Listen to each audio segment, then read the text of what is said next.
Welcome to another episode of the Real Estate Happy Hour. I'm your host, Chris Wright. Today, I'm really excited. Every time I get a new person to interview, I get excited. But the question is, do you ever think about real estate investing other than buying, let's say, a primary home, but you just don't know where to start? How do I find the money?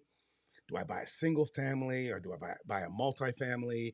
Do I buy a fixer upper cheap or buy something move-in ready? Do I buy a multifamily with tenants or something empty? What does cap mean? you know, and how does cap have a bearing on my investment? What does net cash flow mean? You know, I don't know. It's like, do I use a traditional loan or do I use my savings? There's hard money out there. And what is hard money?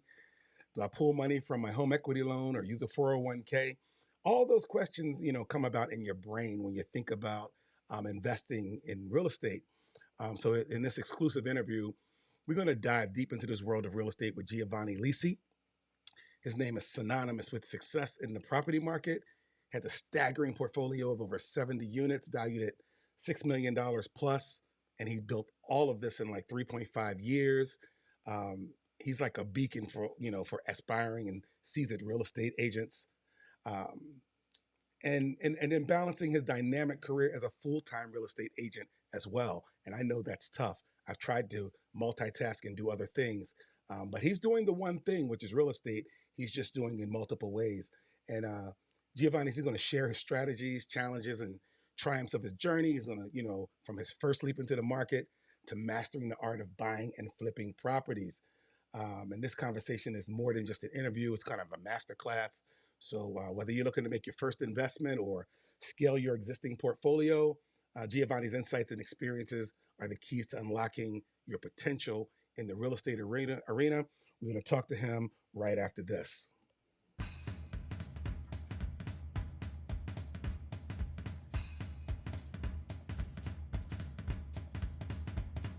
This is the Real Estate Happy Hour, and I'm your host, Chris Wright. It's a fun place where we talk real estate, pop culture, and what's trending. Hey, I might even give you some good advice, so grab yourself a drink, sit back, relax, and take a listen. Unless you're driving, of course. I'll see you guys on the other side. All right, this show is sponsored by my team today, the Chris Wright team, Oxford Property Group. Brenda and I, we started a team a couple months ago, and we've just been locked and loaded, excited. We're ready to help you buy and sell. I'm going to learn from Giovanni about investment property, so maybe he can help us do that as well. But yeah, really looking forward to talking to him. And yeah, let's kick this interview off. Giovanni, how's it going, brother? Good. How are you? Thank you for having me, Chris. 100%, 100%. So, let's get right into it. Well, first of all, how's your family? How's your friends? How's everybody doing in your life?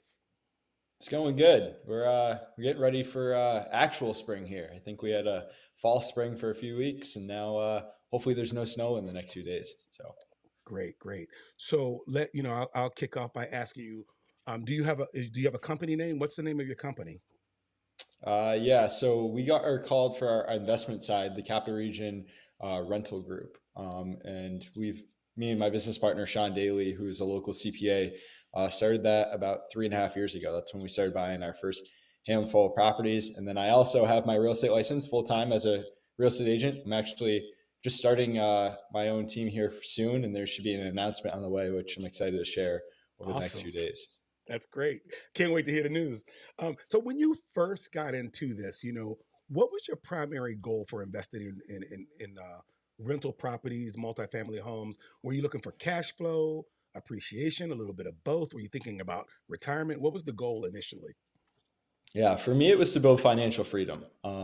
That's my initial goal when me and Sean sat down about, well, going on 3.5 years ago, right? And basically, back then, that was my goal, is to create some financial freedom. Prior to that, I wasn't sure what I wanted to do. I wasn't sure if I wanted to do real estate full time as an agent, or I wanted to get a 9 to 5 job. But I knew I'd have at least one or two rental properties in my portfolio. If that was the route I was going to go, just to diversify myself, in different ways of investing. So.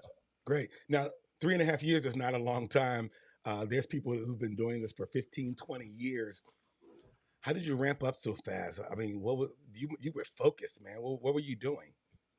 Yeah, I'd say the number one thing is to have mentors, right? To have people in your corner that you can bounce ideas off of that motivate you and uplift you. That Hmm. has helped me not only as an investor, but a full time real estate agent.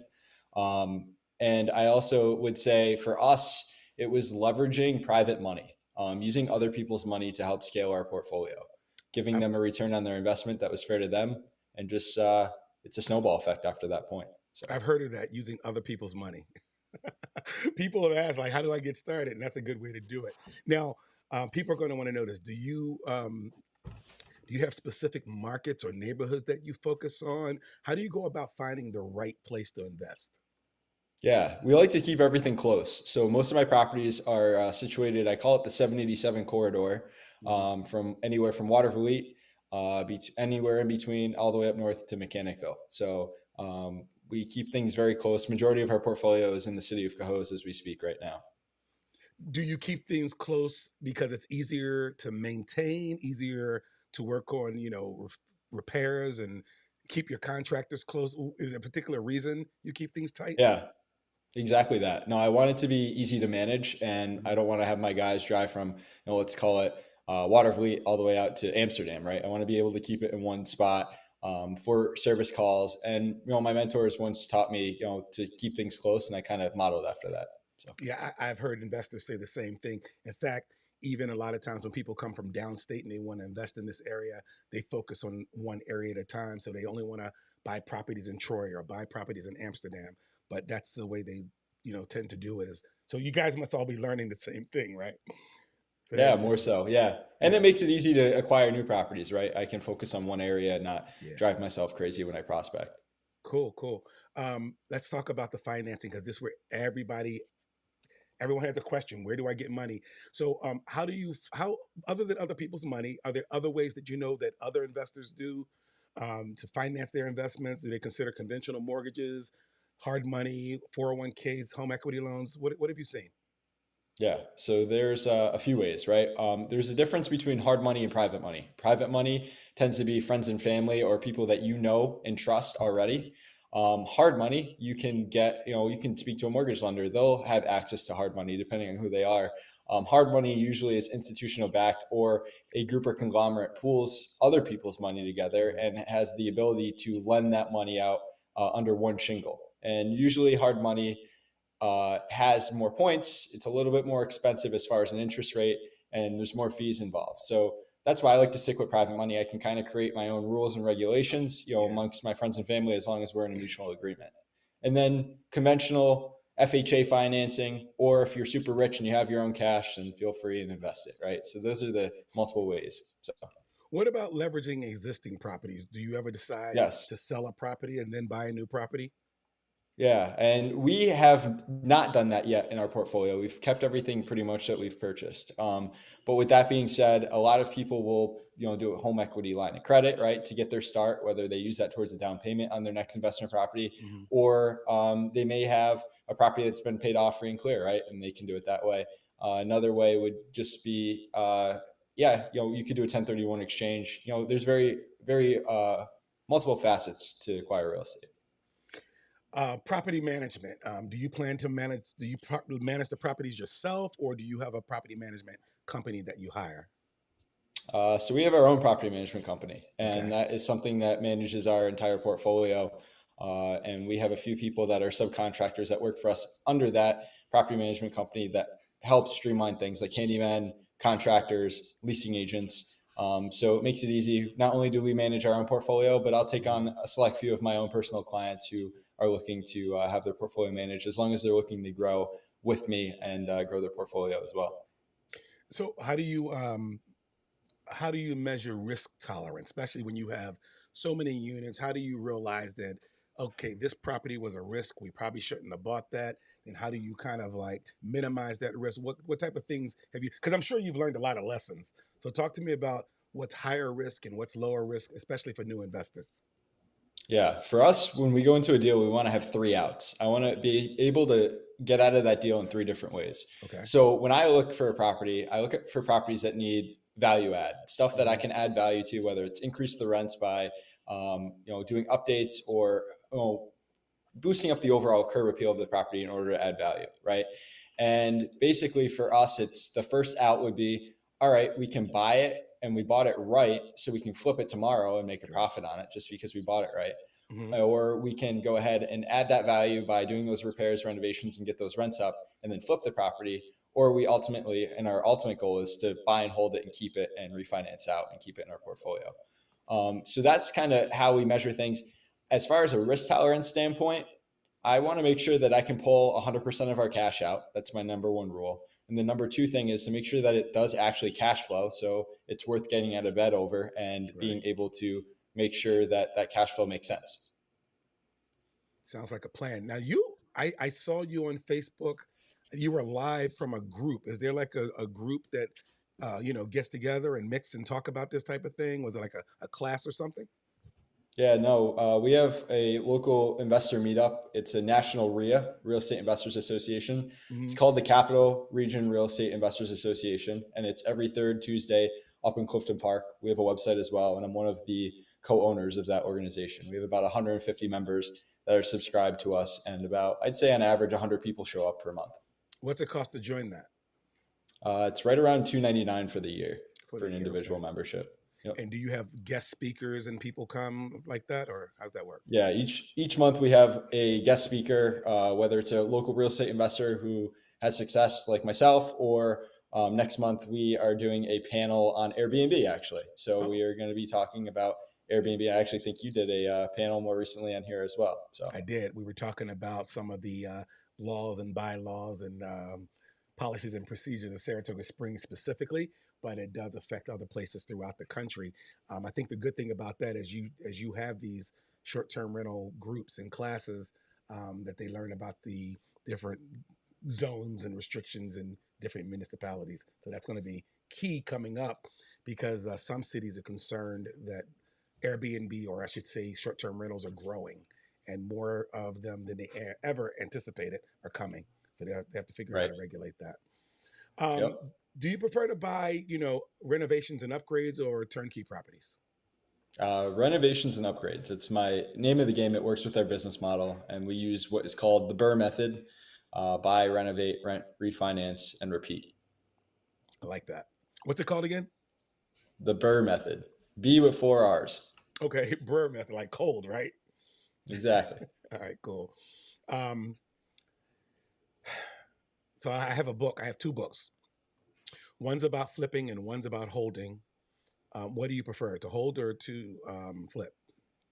Right now, I'm doing a little bit of both. We plan to hold, especially our investment properties, but we've been averaging right around 1 to 2 flips a month as we speak. Okay. Um, and when you are holding, is there a certain profile?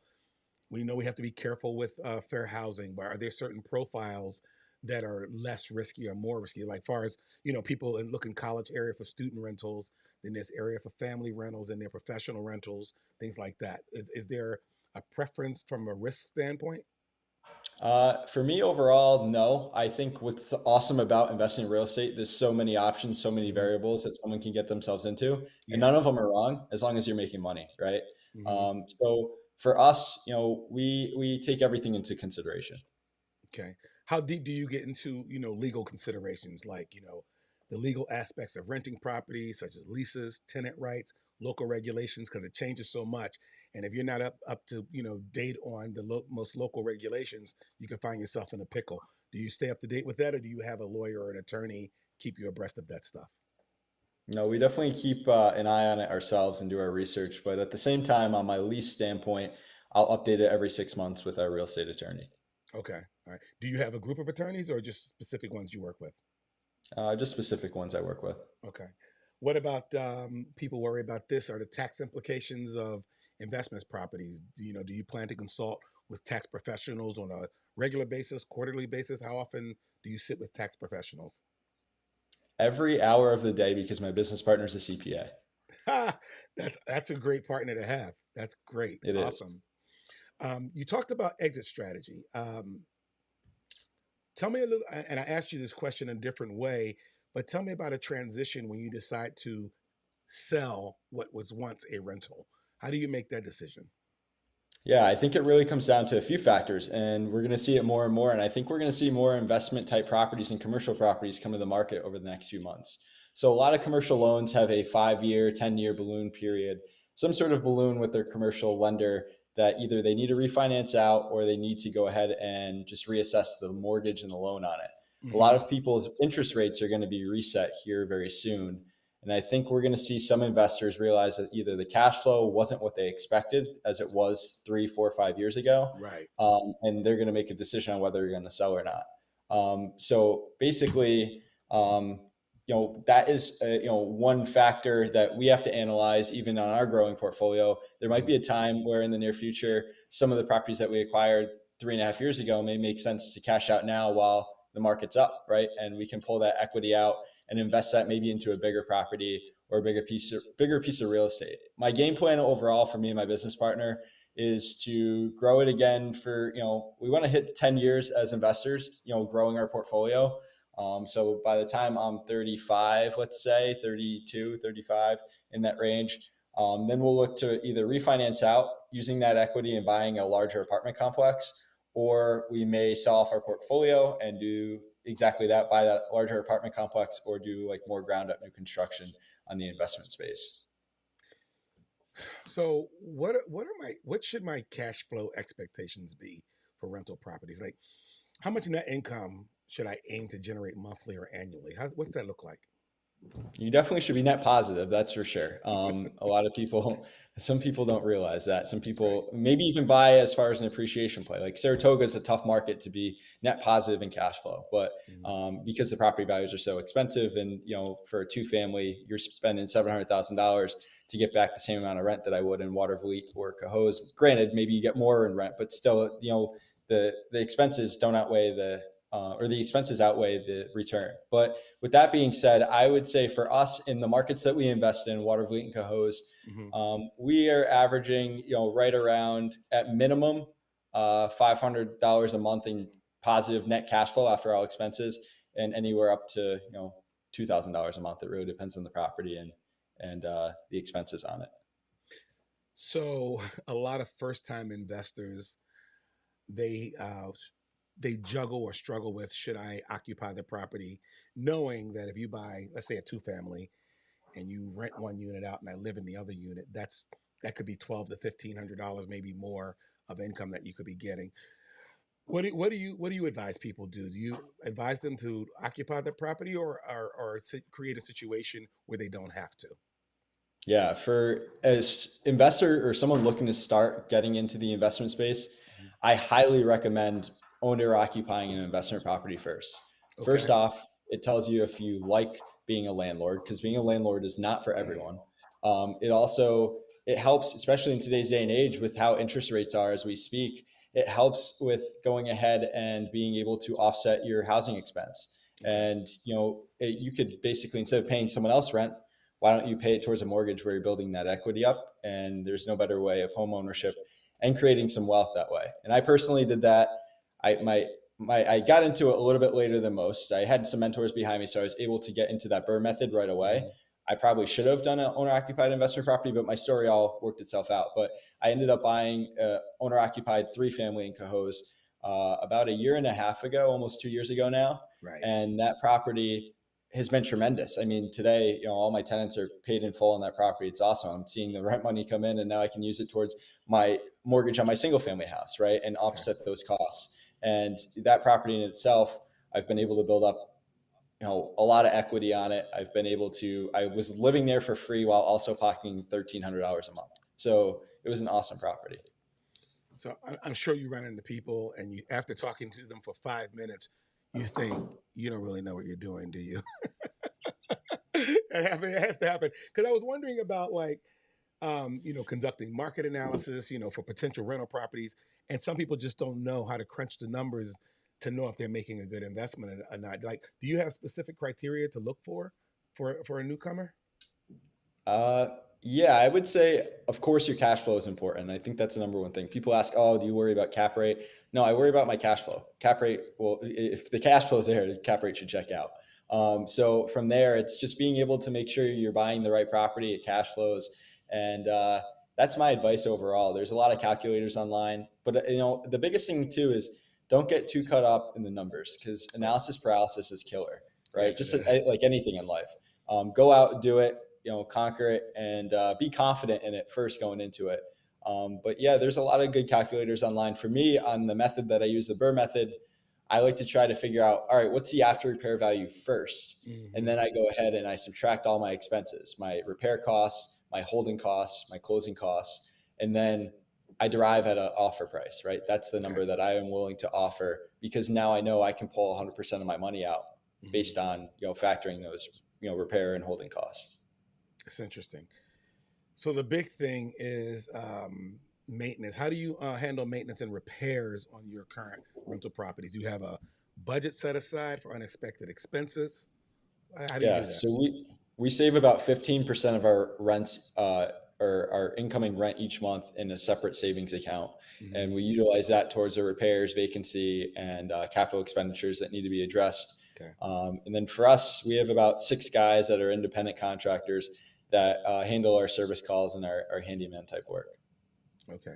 What about the specialists like HVAC, plumbers, electricians? Do you have a group of those people that you work with on a regular basis? Yeah, they're one of the 6. They're one of the six. Okay, great. Awesome. So, what about the occupancy rates? I heard about that. What are your expectations for occupancy? How do you measure that throughout the year? Yeah, we save for 5% on vacancy, and sometimes it depends on the property. That could be low, that could be high. Some properties that I own, they haven't had to be rented out in the 3.5 years that since I bought them. Right after I put those tenants in, Hmm. 3 years ago, I basically haven't they haven't moved out. Right, but it Right. all varies. Some locations, there's a lot more turnover than others. I'm seeing, based on like turnover rate here in the capital region, average tenant lasts about a year and a half. And then the other thing is too, as far as vacancy, your apartment is vacant for about a month. Hmm. A month, possibly 2 months if you're really holding out for a specific person, but about a month is the length of vacancy. Is the capital region how's the capital region doing with rentals? Is this a good area to have a rental property in? I see people looking for rentals all the time. I'm biased, but I think it's the best place to invest in the country. And Wow. there's been numerous people who have been on podcasts. One of which is the CEO of Bigger Pockets. His name's Scott Trench. Hmm. I had the fortunate opportunity to meet him at a conference back in October. And my good friends Josh and Ali Lupo, some of you who are watching this may know them as the Phi Couple here out of Troy. Hmm. They're very popular on social media. But Scott basically had me on his webinar highlighting the Troy real estate market, and he basically compared Troy to other markets across the country. And what's awesome about upstate New York is things offer great cash flow. They're Hmm. affordable to purchase, and the appreciation is still there. So that has been the awesome piece of the puzzle. So, and I'd say from a rental standpoint, people are always looking for housing here in the area to rent. So I've never had any issues as far as vacancies or anything along those lines. You've heard it here first, people. Buy investment properties in the capital region. That's awesome. So we talked about short-term rentals. Is that something that you haven't started yet? Is that a strategy you're thinking about going into in 2024? What's that look like for you?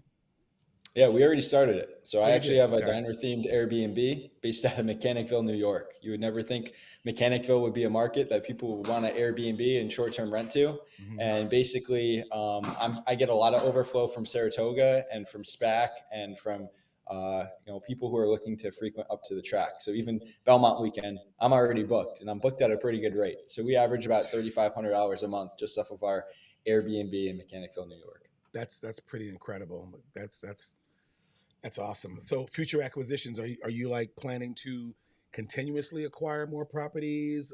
Is there a growth period where you say, "Whoa, this is all we can handle right now"? How do you do that? Yeah. So this year, right now as we speak, we're in April 2nd. I'm up to 70 rental units here in the area. With Hmm. that being said, I want to get to over 100 rental units in the capital region by the end of the year. So on average, we grow our portfolio about 20 units a year, give or take. Wow, that's pretty amazing. So let's talk flips a little bit because there's people that want to flip properties as well. I'm starting almost like you just said about the rentals. It seems like more people are doing rentals, but and less are doing flips. When I got into the industry over 10 years ago, into 2013, and very few people were holding. Every investor I talked to was flipping, and that's almost reversed. So, walk me through the overall strategy for flipping properties. Like, what's the secret sauce for turning a profit? Yeah, for us right now, it's hard to find good inventory, just like everyone, right? Mm-hmm. People are still flipping. I'd say your seasoned investors are the ones actually flipping. A lot, when you were talking that time frame, a lot of beginners and newbies out there, and it's harder to find a property, especially in the MLS, let alone to flip. So a lot of these take Right. place off market, right? Mm-hmm. But it depends on the property. The margins are a lot less than what they were maybe 2 or 3 years ago. Mm-hmm. So some investors are turned off by that, but those who are doing good amount of volume don't mind it. Yeah. So still, the money's still there. Tell our audience what off market means when you say you properties off market. What does that mean? Yeah, not on Zillow, Realtor.com, or any of those major websites, and most times not through a realtor unless it's a pre-listing before the real estate agent posts it on the market. But a lot of it's direct to seller, so dealing with sellers and networking and leveraging your network and asking people, just as if you were a full-time real estate agent. I know there's a handful on here. They Mm-hmm. ask me all the time, how do you find off-market deals? Well, how do you prospect and how do you find listings? Same way. Mm. So it's just more or less bridging the gap between a buyer and a seller, and that's a success I've had over the last handful of years now. Um, Selecting markets for flipping, is that the same as selecting markets for rental, or is there a variance there? Is a difference? A little bit different. We'll flip in more suburban areas where, let's say Clifton Park, I might be outpriced for Clifton Park on the investment space just because Mm-hmm. it's harder to cash flow in that area. Same with Saratoga, but we'll buy flips in those areas, right? So, Okay. that's kind of what we look for. A place that will sell when I put it out there that I can get multiple offers on. So that could be anywhere in the Capital Region as long as it's priced right. Well, I was going to say there is a market for all price ranges right now.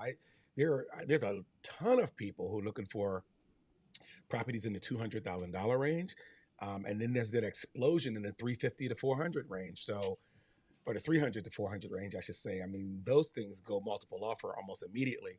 But yeah, there is a very large market for the $200,000. So do those as well? Like Yeah, I'll give you 175 to perspective. Right 225. now, I have a flip that we're working on in Half Moon. Mm-hmm. That one is actually under contract right now, and that was listed for 399. And that was a nice ranch, 1,700 square foot home, completely redone. And Mm-hmm. then I have a project going on right now in Water Valete, Okay. and that one will be listed. My game plan is to probably list that in the, low twos, probably 210, 209, maybe even less to get multiple offers. But basically, that one's an affordable 3 bedroom, 1.5 bath bungalow right in the city of Waterville. So you buy a, I don't know, you buy a renovation fixer up or whatever. When when do you determine I just need to cut my losses and sell this because the repair costs are much more than anticipated or calculated? Is there a point, do you sell it to another investor as is, or do you try and just complete the project and sell it on the resale market? I've only had to do that once, Mm-hmm. and it was a property that I owned in Cohoes, and it was one that I got off market. I got it at a good price point, Mm-hmm. and I probably should have sold it right after we cleaned it out and got it spruced up a little bit, and made a profit then. But we tried to see the renovation entirely through. Mm-hmm. Basically, a lot of unseen items came up while we were going through it. We spent more money on the structure of the property than we could on Oof. adding value on the inside. And to tenants, they don't care what your roof or your basement foundation or any of that looks like, right? As long as it's structurally sound, but they care about what's on the inside. And that's where you Right. add your value for the most part with tenants as far as Mm-hmm. getting rents up. And at that point, we ended up selling it. We didn't sell it for a loss, but a lot of lost time. We lost about a year and we Wow. held it. We broke even, but still, it was a lesson to be learned to not take on too much more that we could chew. I was at a low of buying property, so I wanted to keep my guys busy. So we took Yep. this one on when I probably should have passed up on it or maybe sold it earlier on in the process.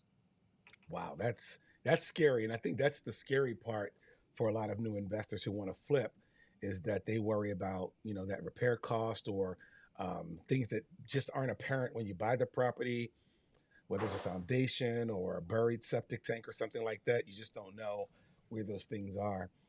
And then of course, a lot of the properties you buy as is. So that's the risk in itself as well, you know? Yeah. So, property selection, what are some of the key characteristics you're looking for in a property to determine if it's going to be a potential successful flip? Yeah, something again, like well, for a flip, yeah, the biggest thing is, a lot of cosmetics. I don't want to get into too big structural items for the Right. most part. I try to Hmm. avoid those situations. So a lot of it's like an outdated home, right?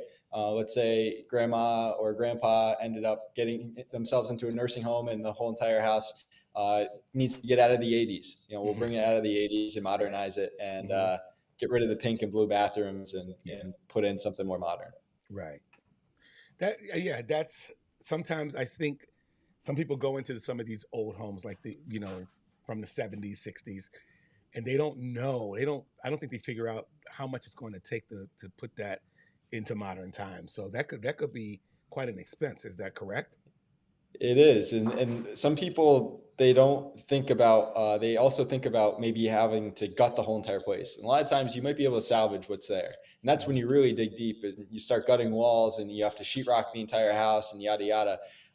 It can add up, and I've seen a few investors kind of go belly up by doing that. They didn't take my advice and say, "Hey, look, keep that wall, keep this, just paint, do the cosmetics," and they went ahead and did the gut renovation, and it cost them a lot of time and money. So you're a realtor, so you obviously will list your own flips. But let's say for a flipper who does not have a real estate license, and he has a realtor that works with him to list his properties. How do they determine the percentage of the purchase that they're going to aim for to make a profit and include a broker's fee in that? I guess it comes down to your bottom line, right? You're Yeah. figuring that out with, your real estate agent, what's it's worth, and then, backtrack from there and make sure that you can afford those services. A lot Hmm. of times, and I even have been doing it recently, a realtor sells me an off market deal. Sometimes I'll even give it back to that realtor, as crazy as that sounds. But in this market, it's tough to find good inventory. So whatever it Yeah. takes. So if you're a real estate agent in the Capital region hearing this podcast and you have maybe an upcoming listing that you're thinking about selling and it's not going to maybe sit well on the market and it needs that right investor, give me a call because you'll be able to be rewarded tenfold. So Sweet. I got you. um, what's the average timeline, or what's the timeline you should be targeting from purchase to sell on a flip? for me right now, I've been hitting the stride of 3 months. People are saying, "Wow, that's crazy. That should have took longer than that." But my guys have this systematized. I give a lot of credit to the guys that work with me. Hmm. We've been doing this quite a bit now, and we have a good system in place. We know the materials that we're going to buy. We know what Okay. needs to be done, and they hit their stride. Most people, it's hard to find good contractors. Luckily, I Yeah. have an awesome crew. Um, and with that being said, average person probably about 6 months. Oh, okay. All right. And how do you keep those projects on track? How do you avoid delays? So the biggest thing is the hardest part is material delays. You never know what material. Right now, I'm waiting for a 5 switch for basically a light cover. It's for 5 switches. They don't sell those at Home Depot or Lowe's, so we had to order those waiting at a garage. So those can be your bigger hiccups in time frame. Okay. So it's unpredictable sometimes, but being able to prepare and order ahead, that's important. All right. So here's a trick question. So which renovations add the most value to a house? Like, how do you focus on, like, what cosmetic or structural changes you're going to make to add the most Kitchens and value to the bath house? Huh? kitchens and bathrooms. Those are your Kitchens and biggest baths. biggest spots that you should spend most of your money and make that the wow factor. And a lot of it has to do with maybe first appearance, and that could be front door, common hallway, if it's a rental, but front door, sprucing things up so it's cosmetically appealing to the eye when you first get in. I know you talked about private money. Do you know a lot about the hard money process? I do. Okay, tell us how that works. What's the hard money process? So basically, you would connect yourself with a hard money lender, and there's a handful. You Google them, they'll come up. There's even one called Albany Hard Money Lending Group. I'm giving them a plug, I guess, right now for free. There you go. But basically, there's a handful that you can, where you can go to your local mortgage lender. They may have access to that hard money, and basically, the process starts where they're underwriting you as if you're a borrower on a mortgage, right? They're Mhm. looking at your financials, making sure you're accredited, that you're not going to default, And a lot of times, depending on the project, they'll require percentage down, whether it's towards the actual initial purchase or having money in reserves for repairs that may come up that you plan on doing. Okay. So it does require some money down, where my private money, sometimes it does not. Most times it does not. And then the other case is you also have points and fees that you have to pay. And then there's also most likely an appraisal process where on that purchase, you have to have it appraised, and they'll walk through it. You'll make a list of repairs that you plan on doing, and then the appraiser will value it at its present state, and then it will come up with an after repair value as well based on the repairs that you listed off. Is this a New York State licensed appraiser, or is this an appraiser within the investment group? I've seen it where it's just been a real estate agent. It's been someone who just works in the investment group. It's been a variety of things. Okay. But it doesn't have to be a licensed state appraiser, right? Don't quote me on that, but I've seen a few situations where it was not. Hey, it's hard money. That's why they call it hard money. Right. They kind of create their own rules sometimes. Right. That's what I was Yeah. saying. Okay, good. Yeah. Um, I know you told me you ran into some structural problems. Is that the biggest challenge you faced in flipping properties, coming into unforeseen problems like that? Yeah, I would say so. Yep. I Mhm. try to avoid them at all costs, but sometimes they come up and you have to address them as they come up. What are some of the market trends in flipping right now? Things you see that are trending. It's starting to Yeah, happen more and more, huh? people like the color beige. That's been a common color. It always has been. It's a neutral color that we went through probably 2016 to 2021, the gray era, right? Yeah, And the then gray era. that kind of got kicked out. And if you're still using gray in your flips, you You're need to behind. reevaluate things. Yeah. So You're a little bit behind, definitely right? definitely You, having you those neutral colors. you would be about 2 years behind with the gray, but Yeah. there's still some people that like gray because that's what's in all the magazines, the home magazines. They still see gray, but you're Yeah. starting to see more beige and different tones of beige, right? Exactly. Yeah. Yeah. What about kitchen countertops and cabinets? What trends do you see there? People like using quartz. It's something that we use. It's easy to clean for the most Okay. part. The other thing was, still basic white cabinets are common with maybe a different, color handle to make it pop, right? Okay. I've also seen some people do, an offset color, like maybe a, lighter green, or, some people can still pull the gray cabinets as long as there's a nice neutral background and backdrop. So New cabinets or refinishing old cabinets? it depends on the flip. It depends on what you're trying to get out of it, right? Hmm. And it depends on the market. Most times you're putting new cabinets in on our flips, but depending if there's stuff that can be salvaged and it still won't affect the price point, we can still get a good amount of interest from potential buyers. We'll take that into consideration if we can save some money. Great, great. Well, let me ask you a question. Is there any question that you'd like to cover with us? I know you do a lot of interviews. I've seen you on the stage at the summit. Why don't you share something with us that I might not have asked? Anything you can think of? That's a good question. I think back to what I said originally. If you're and people all the time ask me, all right, well, how did you become so successful? How can you get your start? And it's having people behind you to support you, whether that's a mentor or someone who's already been doing it. Having someone with past experience that you can bounce ideas off of, whether you want to become a full-time real estate agent and scale your business as a realtor, or if Mhm. you want to go ahead and become an investor, it's the same thing. Being able to have that mentorship, that guidance, whether you pay for it, whether it's free, however you do it, it's important. And how do people get in touch with you? What's the best way to reach you? Usually through social media or call me. I'm 25 and most people say, oh, you must just like social media and text message, but I'm old school. I'm always driving around. If I'm not driving around, I'm not making money. So I can't always text while I drive, right? So I try to Hmm. pick up the phone. A lot of times it's a voice conversation. So my phone number is readily available. If you Google my name, feel free to give me a call or reach out to me on social media. That's great. All right. Well, listen, ladies and gentlemen, you know how the Real Estate Happy Hour weekly goes. We put this on Facebook Live, then it'll be floating through Facebook. Giovanni, you're going to share this on your page as well. When I send you the link, I'll share it with you. We also are on YouTube. Then I create a vocal podcast as well on your favorite podcast platforms, like mostly Apple or Android podcast, and any other podcast platform. I also do reels and shorts, which I share throughout the week. You probably saw those, right, Giovanni, with I did. Joe Bordeaux. So I do those, and I just try and keep people abreast of what's going on in our industry in various ways. Do you have any questions for me, Giovanni?